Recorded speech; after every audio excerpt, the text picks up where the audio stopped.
Welcome to SS classes रानी पत्रा। Students, आज हम लोग एक नए चैप्टर को लेकर आए हैं, रिमूवल ऑफ टू। इस वीडियो को आप अंत तक देखेंगे। अंत तक देखने के बाद आपको समझने में काफी सुविधा होगी। रिमूवल शब्द बना है रिमूव से। रिमूव का अर्थ होता है हटाना, यानी टू को हटाकर उसके जगह दूसरे शब्द का प्रयोग करना और इसके बाद सेंटेंस को बनाना। यह ट्रांसफॉर्मेशन के अंतर्गत आता है। ट्रांसफॉर्मेशन का अर्थ होता है इंटरचेंज, अर्थात एक वाक्य को दूसरे वाक्य में बदलना। इस पर हमें ध्यान देना है कि जब हम किसी भी सेंटेंस को दूसरे सेंटेंस में चेंज करते हैं तो उसके अर्थ में किसी तरह का परिवर्तन नहीं होना चाहिए। अब हम लोग सबसे पहले देखते हैं कि टू का क्या अर्थ होता है। टू का अर्थ होता है भी और जरूरत से ज्यादा।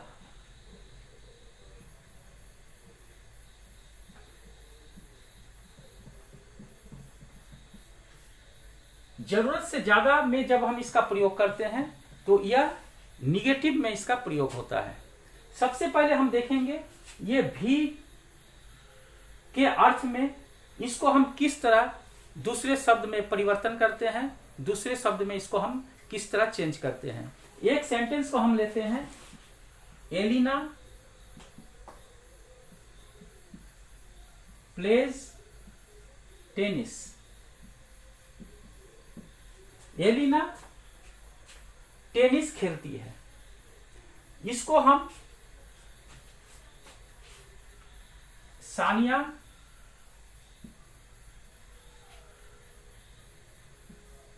Pledge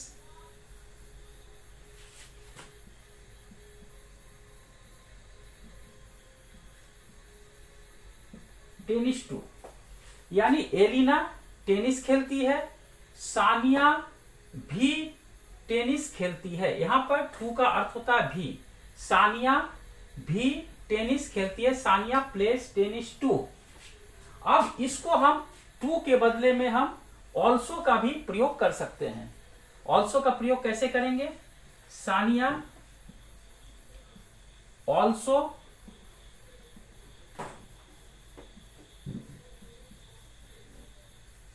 pledge tennis. Sania plays tennis too. Sania भी टेनिस खेलती है, Sania also plays tennis. Sania भी टेनिस खेलती है। दोनों का अर्थ एक ही होगा, दोनों का मीनिंग एक ही होगा, लेकिन दोनों के सेंटेंस के बनावट में अंतर है। इस प्रकार हमने देखा कि टू के जगह पर हमने ऑल्सो का प्रयोग किया। एक सेंटेंस को हम और लेते हैं, He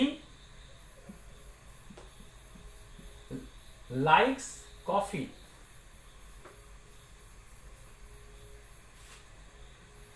I like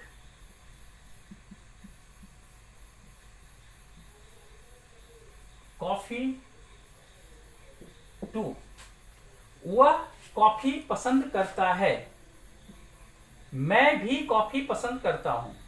अब यहां पर ये टू के जगह पर हम ऑल्सो का भी प्रयोग कर सकते हैं। I also like coffee. इस प्रकार हमने देखा कि भी के अर्थ में भी हम लोगों ने टू के बदले ऑल्सो का प्रयोग किया। अब हम लोग जरूरत से ज्यादा के अर्थ में टू का प्रयोग कैसे होता है और उसके बदले में हम लोग कौन सा सेंटेंस बना सकते हैं, कौन सा शब्द को इस्तेमाल कर सकते हैं, इस पर हम लोग ध्यान देंगे।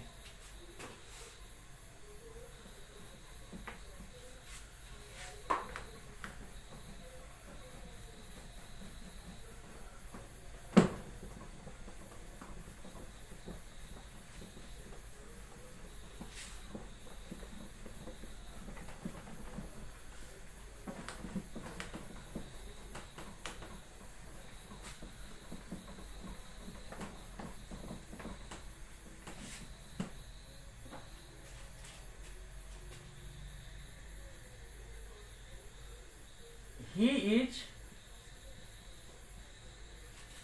too weak to walk. He is too weak. वह इतना कमजोर है टू वॉक कि चलने के लायक नहीं है, अर्थात वह इतना कमजोर है कि वह चल नहीं सकता।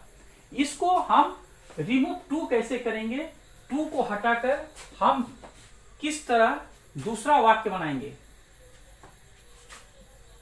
ही इज टू के जगह पर हम सो का प्रयोग करेंगे। ही इज सो वीक। अब हम इसके बाद दैट का प्रयोग करेंगे। दैट ही कांट वॉक, अर्थात ही is so weak that he can't walk. He is so weak, वह इतना कमजोर है, दैट की ही कांट वॉक, वह चल नहीं सकता। अर्थात हमने क्या किया? टू को हटाकर हमने सो का प्रयोग किया और दैट ही कांट वॉक का प्रयोग किया। दोनों का सेंटेंस का बनावट में अंतर हुआ, लेकिन दोनों के सेंटेंस का अर्थ में कोई अंतर नहीं है। एक हम दूसरा और उदाहरण देखते हैं। She is too fat to stand.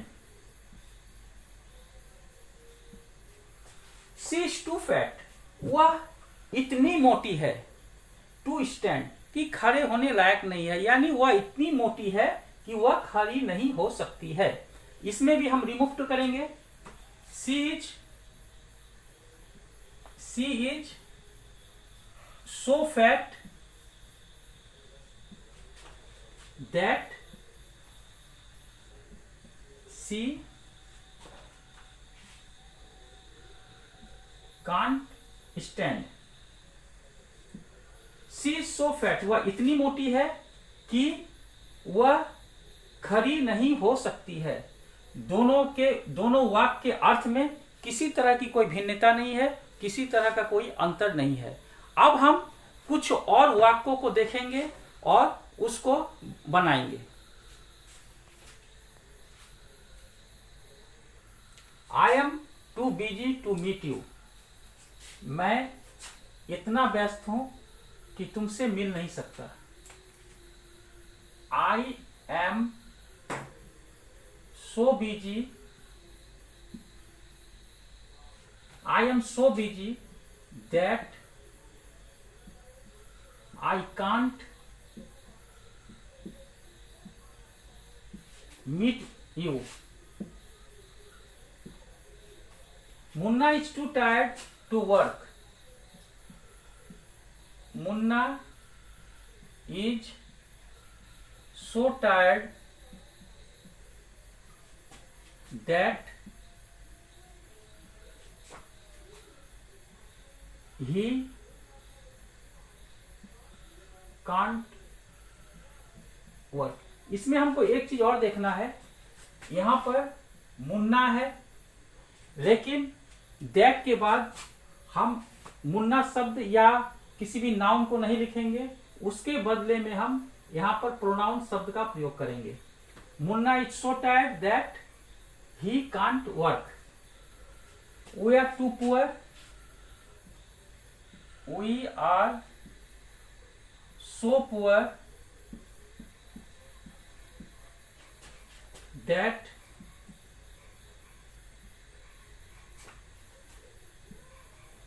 we can't keep a servant. Mr. Sen is too honest to accept a bribe. Mr. Sen is so honest that he can't accept a bribe.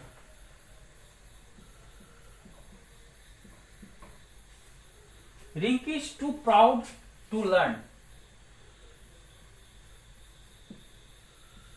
Rinki is so proud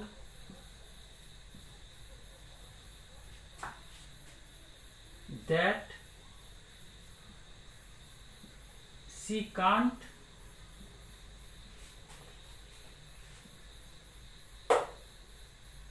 learn.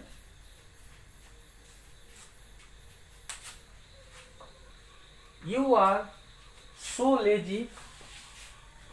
You are so lazy that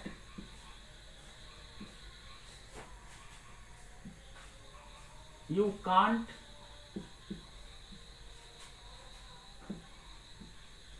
walk. She is too shy to ask for help. She is so shy that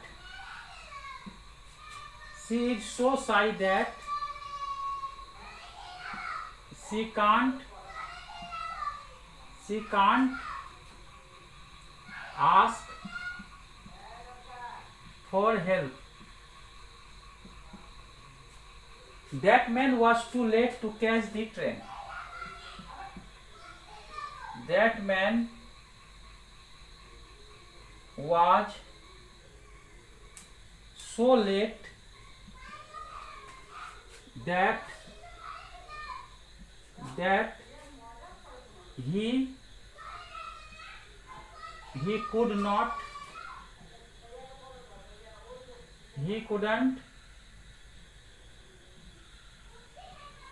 catch the train.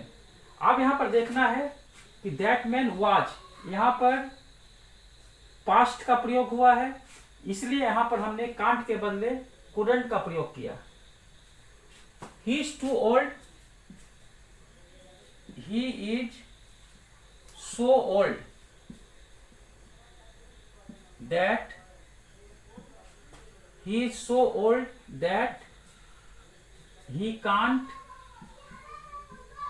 learn new tricks.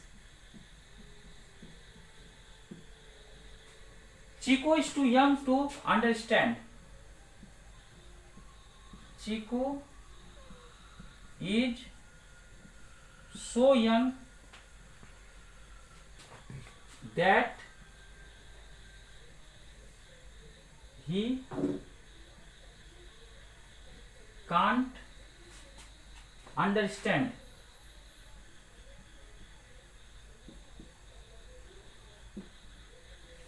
इस प्रकार हमने remove two part 1 के अंतर्गत कुछ नियम को देखा, जिसमें कि हमने टू के बदले दूसरे वर्ड का प्रयोग किया और सेंटेंस को बनाया, लेकिन दोनों सेंटेंस के अर्थ में किसी तरह का कोई परिवर्तन नहीं हुआ। अगले चैप्टर में हम लोग फिर और कुछ रिमूव टू के नियम को लेकर उपस्थित होंगे। इससे पहले आपने अगर हमारी वीडियो को नहीं देखे होंगे तो आप हमारे चैनल में आकर सर्च करके आप हर वीडियो को देख सकते हैं, और हम लोग फिर अगले चैप्टर में मिलेंगे। Thank you.